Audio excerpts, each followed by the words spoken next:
Trappers. And I'm the captain. Welcome to Guess Where We Are. Malta? Canderton, you guess it? Yes, you can. Yes, I can. Candertons. I'm the candy man. We're in Andertons today, shooting a slightly self-indulgent video pour moi, although I do believe a lot of you will be interested in the video that we're doing today. They will. You know what, will. guys? I have owned one of these for more years than I can care to shake it. If I had a stick and I could shake it, I'd shake that stick at one of these amplifiers. Well, I've got the 5 version. I don't own one of these. What's a boy to do if I wanted to buy a new one? Well, look, I also have a THR-10, but I have the sort of the bluish one, which is basically the same thing, but with amp models in that are a little bit more bluesy. And I think everybody, well, certainly Anderton's sales stats would back up, and I'm sure lots of you will agree, that the THR-10 in one of its guises has been the daddy of the home use, low volume guitar amplifier for at least the last 4 or 5 years.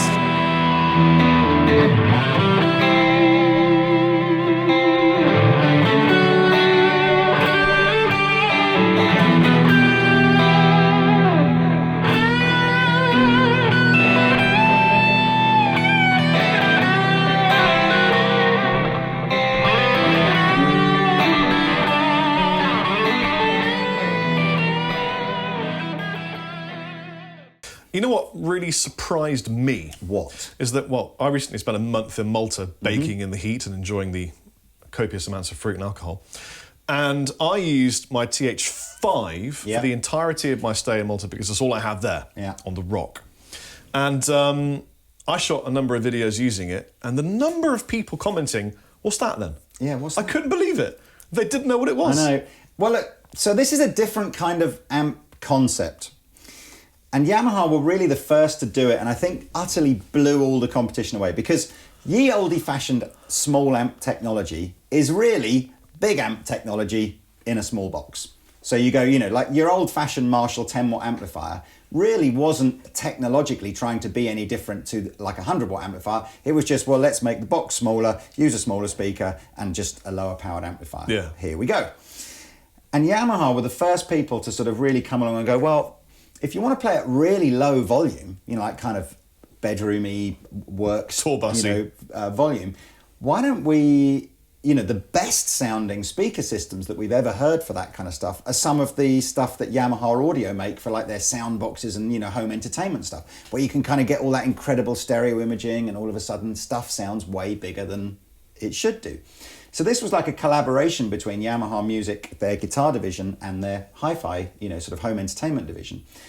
And so, yeah, you got this amazing little amplifier that at very low, you know, relatively low volumes and very low volumes sounds amazing. So the first thing I guess we should clear up is this isn't about what's the best amplifier that you can buy for £250 or whatever to use at home, because, you know, if you need an amplifier that can go louder and be for gigging, and, you know, stuff like Boss Katana and stuff is going to offer a zillion, you know, way more benefits for that guy. But this is, you know, for me, I have an amp in my home office at work, which I like to muck around on. You know, sometimes when we finished work, I shoot Facebook videos on it and stuff like that.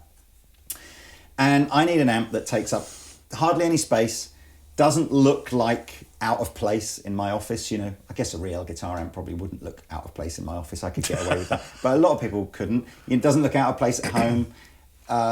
If I wanted to, I can use this to run back, you know, music through and use it as like a regular Bluetooth, you know, music player. I was going to say Bluetooth, but of course the Yamaha isn't Bluetooth. We'll come on to that. And I've been very, very, very happy with my Yamaha THR-10 for the last, I've had it 2 or 3 years, I think. And whatever's come out by, you know, I don't know that much has really come out to heavily compete with it, but whatever's come out from sort of Line 6 or Blackstar or whatever that's sort of edging to, I've gone, no, I still prefer the Yamaha, so. But now there are some new boys on the block, new kids on the block. There definitely are. And it's stirred the force slightly in Lee's energy field.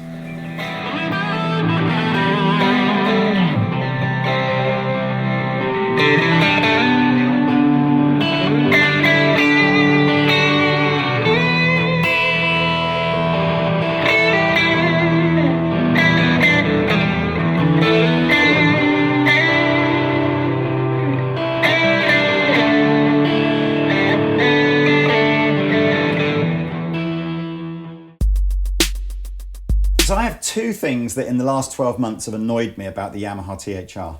Numero uno is since changing over to iPhone 7, where there is no headphone socket output anymore, it now means that it's a bit of a bugger to put music through here. It always was a bit of a pain because I had to physically use a headphone cable to plug in because this has no Bluetooth. But it's now even more of a pain because unless I can find that adapter that Apple give you with when you buy the phone, you can't plug your music into here anymore. So that's annoying. And the second thing that's really annoying with this is it doesn't have a looper. Well, I'm using a looper loads in my office, and the looper's not built into here. So not only actually does it not work that well with the looper, and I'll discuss why in a minute, it also is that annoying thing that because the looper has to go in the front end of the amplifier, I can't do like a patch on a dirty, like a rhythm thing on a clean sound and then do a lead thing on a dirty sound. Right. Because whatever I change this to, it will change the sound of the loop as well. It's interesting how different things are important for different players because I never use a looper. I just jam rhythm and lead on my own. Yeah. And I don't normally play along to music because I'm generally in a writing mood, so I'm trying to write something rather than play along to something else. Yeah. So two different applicants with totally different uses for an amplifier. Well, no. Just different uses. I mean, some people will be using this to play clean, some with gain. I mean, I've got a secret sauce blue setting I use on this that I love, and I'm sure you've got, a dirty blue setting that you like. Yeah. So and ironically, the number of times I've done a Facebook video, and usually the amp's out of shot, and you'll get a few comments. I mean, it's only recorded on a phone, but you'll get a few comments about going, "Wow, what's that guitar amp? Is it the new, some really expensive?" And it's like, no, it's the same that the Yamaha I always use. It's battery powered. So earlier this year, 2 amps came out that I thought, I've got the features at the very least appeal to me a lot. Now, the first one is the Fender Mustang GT40, and the second one is the Vox Adio. The GT40's been in the shops for 3 or 4 months now. Adio is literally about to hit the shops. First impressions from myself. Yes. Can I just say that I think Yamaha nailed it with the visual. Yes. And even down to the magical little sort of look at the glowing valves. Yeah. It's not really valves, but it looks like it could be, and so you're slightly fooled into believing it has valves. And I'm not going to disagree with you. I'm sure at some point in this video we will disagree about stuff, but 100%. Yeah. For me, that looks the dogs. That's the one I still think looks the coolest. If I'm honest with you, the Fender leaves me a bit sort of like, it doesn't look bad or good. It's just a black box with some knobs on it. It's like the Vox. It's like, you've really got to, You've really got to like traditional Scottish dress. You've got to want the whole kind of diamond grill cloth and the big golden Vox badge. It's a little bit like, look at me. It's a bit like Ali G in an amp. Yes, it's a lot like that. So I would, if we're going to start scoring stuff, it seems like a stupid thing to put you off buying an amplifier, but I think for the market this is aimed at, where people are going to want to take it home and they're going to say to their other half, look, do you mind if I just leave this in the living room kind of all the time for me to jam through? And if it looks like, as you say, a kilt. And if she says no, she's the wrong other half. Well, that's true. Anyway. Or he. So, true. Got to be correct these days. Now, let's just quickly do the Fender, because the Fender is the cheapest one of the three. Let's do Fender with Fender then, because that seems to make sense. Yeah. Cheapest one of the three. By a country mile, the most features. So this is under £200. It's 185, something like that. Let me give you a quick rundown of the features on here. It's a Wi-Fi amplifier, first ever Wi-Fi amplifier. So if every time you switch this on, if it's connected to Wi-Fi, it double checks that it's got the latest version of the software from Fender, and so it's constantly kind of upgrading without you having to sort of worry about plugging stuff in. It's Bluetooth, so it means that I can stream music into it. It has, and that's all very cool. Uber cool, and the reason I'm kind of desperately hoping that I actually want to like the Fender is, although this is an optional extra, even the price of this plus this is still similar to what these two cost. Oh, really? I didn't know that. With the foot switch, I can recall different patches. I can turn effects on and off, up to 3 different effects on and off. But the most amazing thing is the looper is built into the foot switch. Right. And it will allow me to start a loop and then change, and it'll play the loop on the patch that I recorded it with, and then Right. I can change the patch and have a different lead sound over the top. Just devil's advocate, though, you could just buy an affordable looper pedal. No, but you can't. That's what I'm saying, because if you put the looper in the front end, because none of these amps have effects loops, Right. you can't have a loop with one see. sound and a lead with a different sound. Right. And that's what's annoying. What else is it? Right, so here then is where the Fender, I think, starts to polarize It's whether bigger you're as well. into it or not. It is bigger, I agree. So the Fender really is quite heavily app driven. So you can do everything that you want to from the panel here, but because they've got limited space for all the knobs, There's no mid knob. silly things like that. So the only way to adjust the mid-range of it is to either use the app. In fact, perhaps Rory will put some screenshots of the app on, whilst we're talking, because it's a really, really easy app to use. But there is a little bit of me that just goes, I want to change something. Do I want to have to put the passcode in to unlock my phone, find the thing on the app to do, or do I just want to lean over and go, I just have a bit less mid-range, please? I'm not a big app fan on these things, but I do get it that some people love it, and what it does allow the manufacturer to do is chuck gabillions of features in. So you've got tons of effects, way more effects in the Fender than you've got on these two, way more presets to store stuff, all sorts of stuff. So you can artist presets as well, where they've got different famous guitar players to write. So I'm loving the Fender from that point of view. The Vox is very much more like the Yamaha in terms of how it works. The biggie two features for me with the Vox are, it's got the Bluetooth built in, so that's tick, box number one. It does have an app, which is, if anything, even easier to use than the Fender one. It's really, really cool graphic. You see actual amps and pedals. Yeah, you can and move things change. around on a line. Very, very cool. Yeah. But honestly, if you don't want to use the app, which I probably wouldn't, all the knobs are on the top. It's not like the Fender in that, anything's missing. You can just literally dial straight in. They're all USB amplifiers, so you can record out via USB with any of these. They've all got headphone sockets. They're all stereo, so again, they're all using that sort of stereo imaging. Oh, we better mention the mic setup.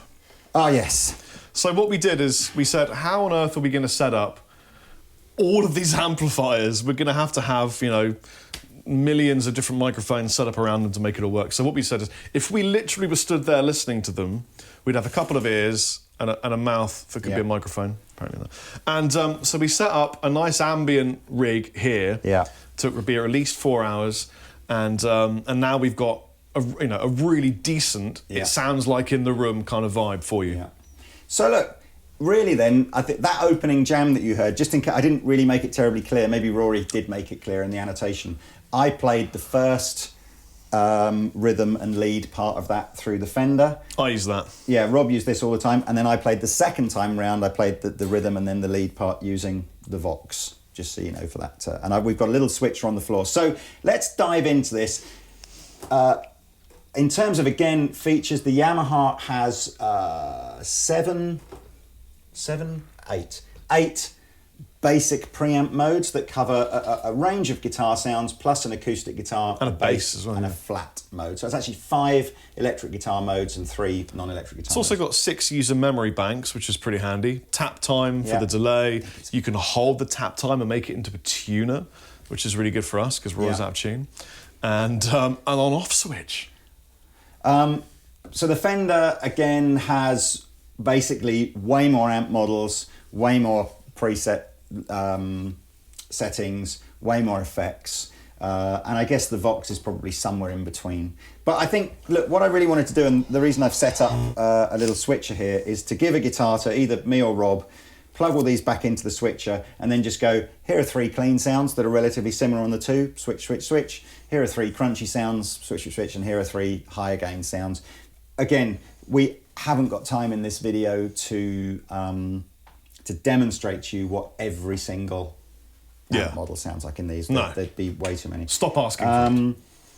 I do, one of the features on the Vox, again, that I really like and that we're going to use all the time, I think I mentioned this when we did the actual review of this a month or so ago. It's one of those features that you go, why is there a button for it? Because you would never switch it off, which is wide mode. And wide mode adds the stereo, or enhances the stereo separation and just makes the amp sound bigger. Wish I could switch off my wide mode. So it is a bit like, why wouldn't you want that on all the time? So we're leaving it on all the time. Should we go clean, clean, clean then? Absolutely. Stop. Go. So we've got, I've dialed in a clean sound on each of these, queued it up a little bit to try and get what I think is a nice clean sound.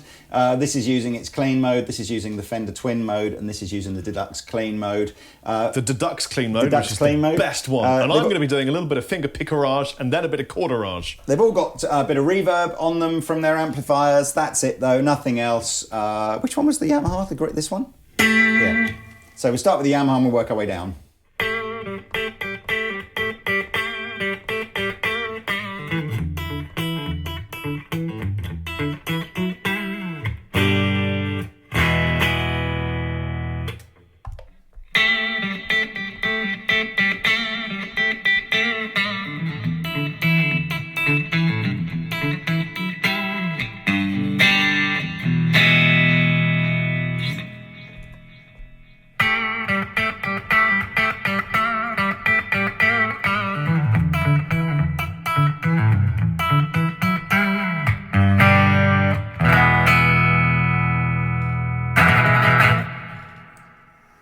Moving on now to a crunch tone. Do you want to? I mean, my two favourites are that one and that one for the clean sound. Let me just stick on this for a second. Can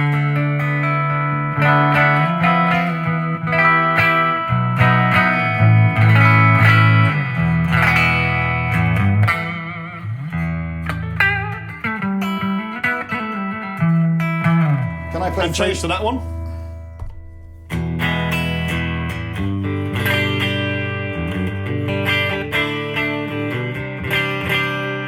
I mean, this sounds more present in the room to me. Do you think so? Yeah. I was just say, I thought that sounded duller. This, like, maybe warmer though, not duller, warmer than that one. But give me the lead. Give me the lead. I'll just literally just do 3 chords through each one. Hello. Make them G, C, and E. I will. I've just dropped my plectrum, Rob. So.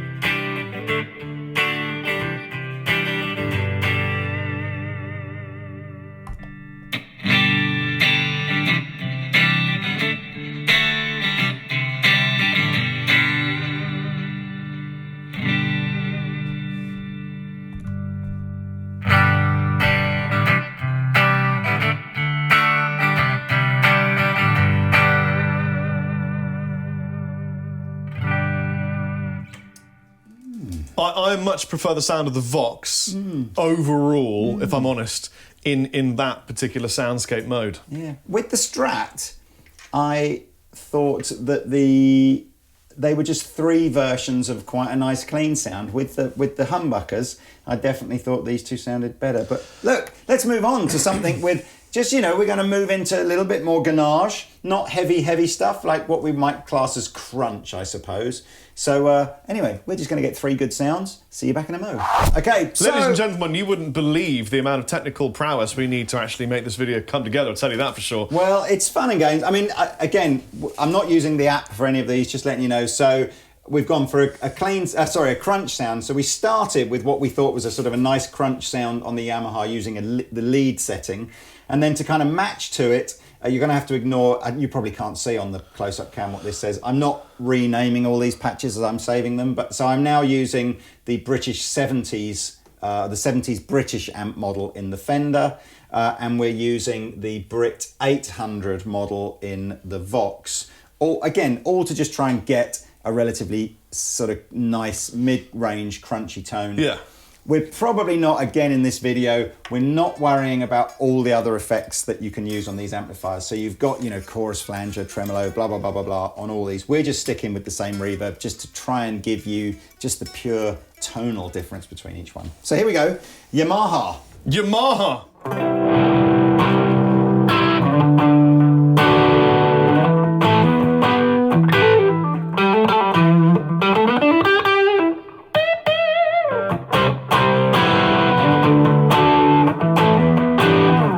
Fender.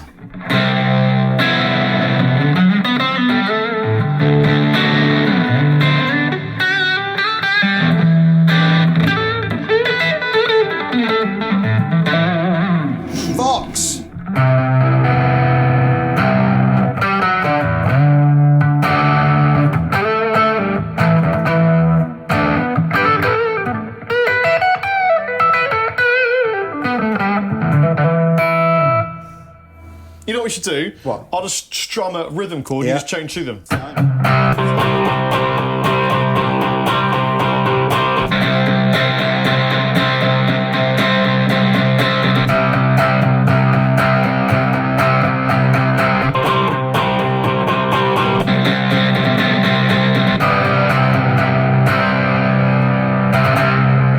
I have just a little Stratamalaka?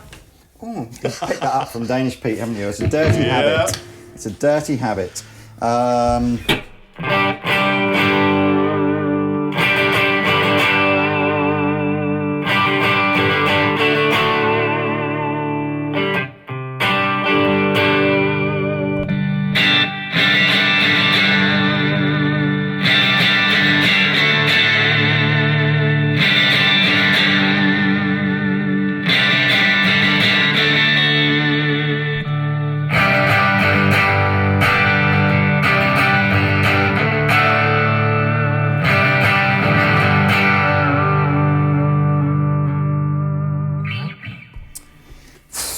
Again, I'm sort of leaning towards liking the sound of these two better, but kind of going, not a lot in it. You know what it is? Honestly, Chapper's honesty, the Fender sounds a bit boxy to me.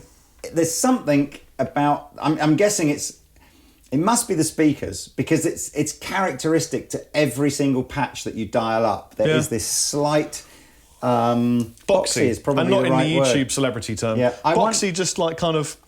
If you've ever seen any boxy videos, by the way, I haven't. This is such a narrow niche of a meme that no one else will know what I'm talking about. Look up boxy on YouTube. She's very funny. I mean, I wonder whether or not it is something that perhaps... unfortunately, there isn't the EQ control in here to isolate that frequency and try and do anything about it. I think it's the Wi-Fi flowing through it just washes away a little bit the tone. Probably isn't. But who's to say at some point in the future whether or not Fender will release an update for this where perhaps they do address the box. But yes. Anyway. I mean, here's the problem I've got. Here's the problem you've got. It's a big problem. If I close my eyes, I like that one. Yes. I mean, there's a little bit of me in going... that box. You know what I want? I want that in that I want box? that or that, but with the functionality, with the looper that's got. You can't have it. And I can't have it. No. Right, anyway, last one, high gain, and then Rob and I will jam out on something and maybe try and at least conclude. I tell you what I will show you, I'll show you how the looper works on the Fender, because it's cool, and it gives you an idea of what I want to do. But anyway, so see you back again in a mo.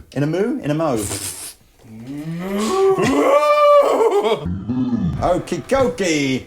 So here we go. Last little run around until Rob and I decide what we like. So this is a higher gain sort of setting using the British high on this, the 90s American on this, and the double rec on here. Double rec? Let's start here. Go.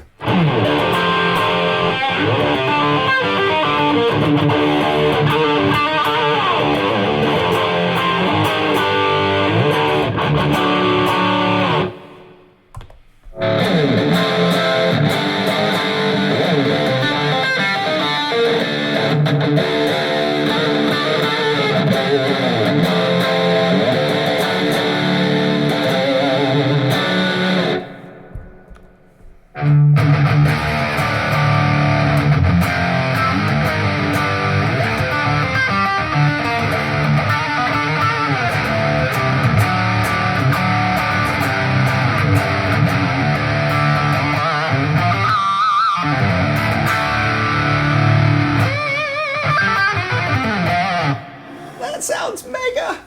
It sounds really good. Yeah, it's really, really good. Can we get a biro and just like colour in all the... That would take a while. Get some scissors and or standing up, just cut it off. And just have the it's really bad, isn't it? I mean, this is Vox's whole heritage. This is what it is. But I know what you mean. A plastic gold badge and some tartan. I don't think it is, mate. I think the heritage is in the 60s valve tone. Can I have the lead? You may have the lead, Lee.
Now, I made an observation before this video kicked off, which was kind of, I thought, an interesting observation, which was, when I'm using my Kemper back home, if I'm scrolling through different kinds of cabinet emulation, they all sound awful one after the other, because your brain is going, hey, this size, this room, this different mic.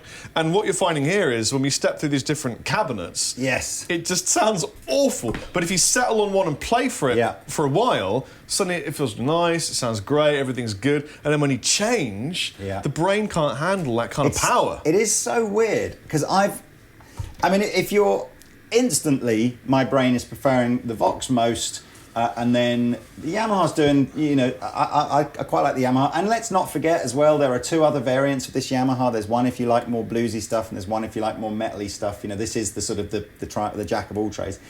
The Fender is the one that, when you immediately switch to it, there's that boxiness that Rob said, that you're sort of going, I don't know.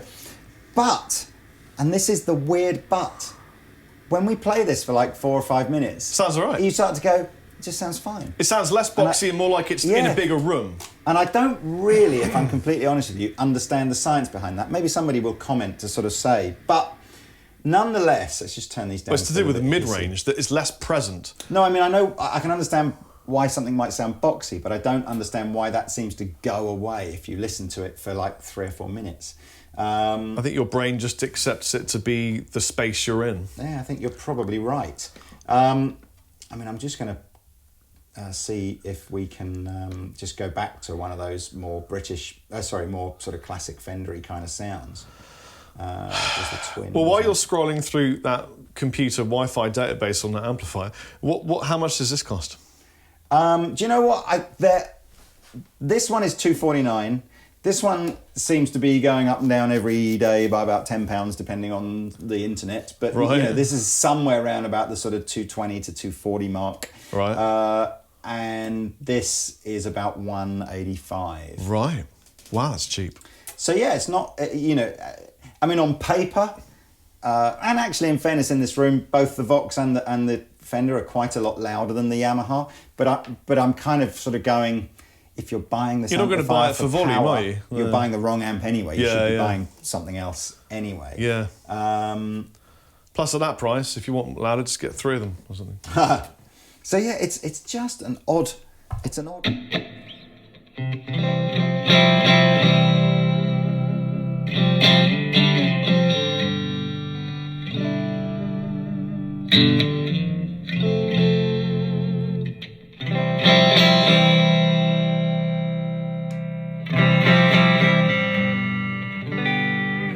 Even in that 20 seconds, what my instant reaction of like it's a bit boxy starts to fade. Yeah, it disappears. It's really weird. Yeah. Really weird.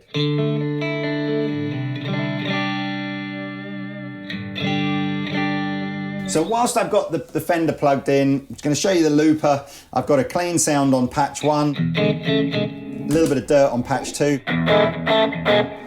And it's ever so simple. I engage looper mode on here and we go something like... and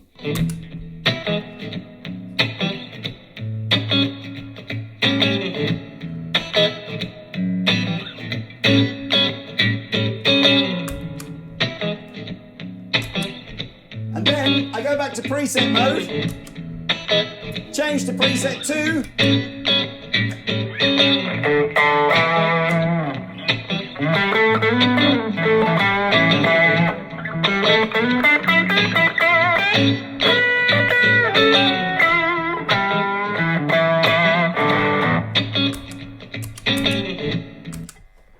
So, I love that. Okay. I love that I can do that. I really want to be able to do that on this one or this one, and I can't. And it really upsets me. That's cute. So, But let me find you kind of the thing that I like to do on mine with the secret sauce blues sound.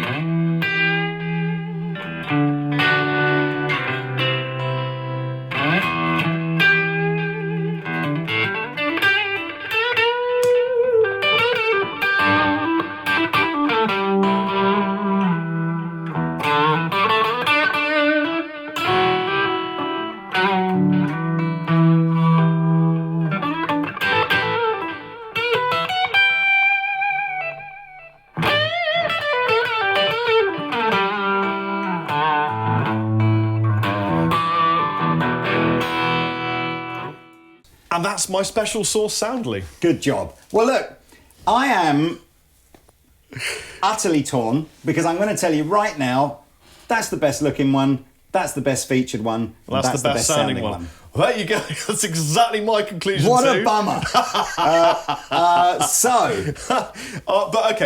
But objectively, that is the best featured. But you only want 3 or 4 sounds. I'm inclined to be...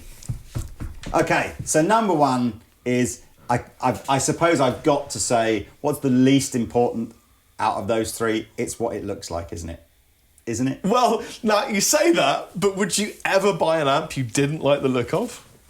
I probably Would you wouldn't. ever? I mean, if it was viewers like ever buy an amp you didn't like the look neon of? yellow and with purple stars down the side of it, I might not. But I don't find that desperately offensive. It's just not my favourite looking one. So I'm telling you now, I would buy it and I would mod it. I like the look of that. Yes. I wish it sounded like that. Yes. I don't like the sound of that. Yeah. And, we always get told off for saying, oh, you always give good reviews to everything. I'm not saying this is awful, but I prefer the sound of the other 2 amps. And there you go. That's the story. Yeah, so, well, there we go.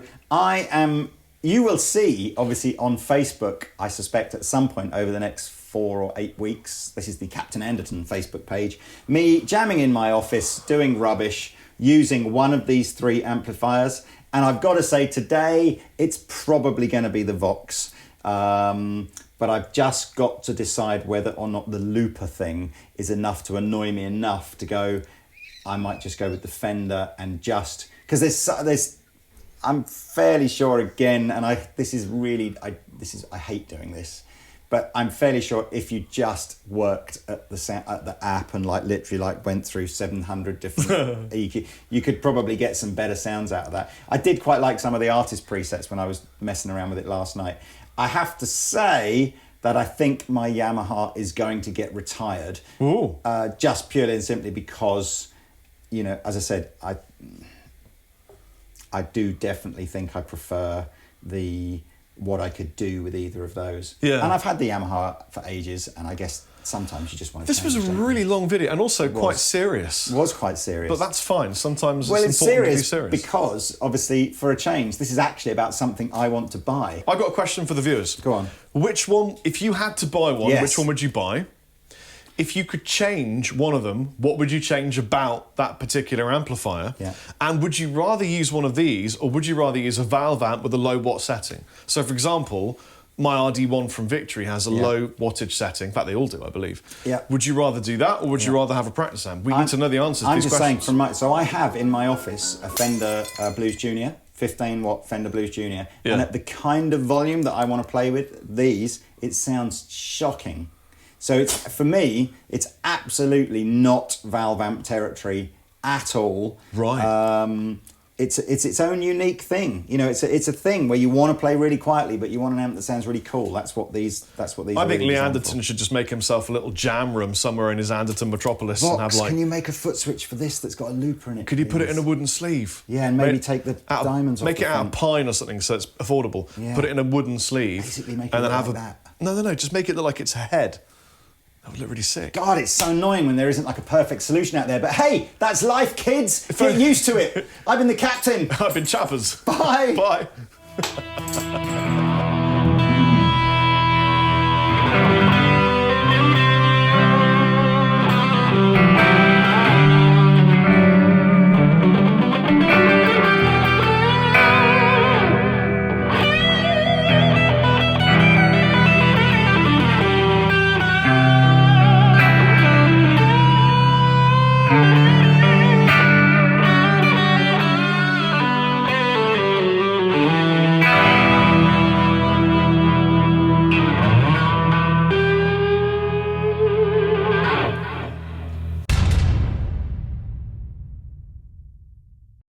everybody, thanks for watching the Andertons Guitar YouTube channel. If you're a drummer or a keyboard player or interested in music technology, you might find one of our other channels interesting, and I'll put details of those in the description below. If you want to find out more about the products we've just featured, please click here. If you'd like to buy a t-shirt like this, please click here. If you want to watch another video on our guitar channel, click down here. And to subscribe to our guitar channel, click here. Thanks again for watching, and we'll see you next time.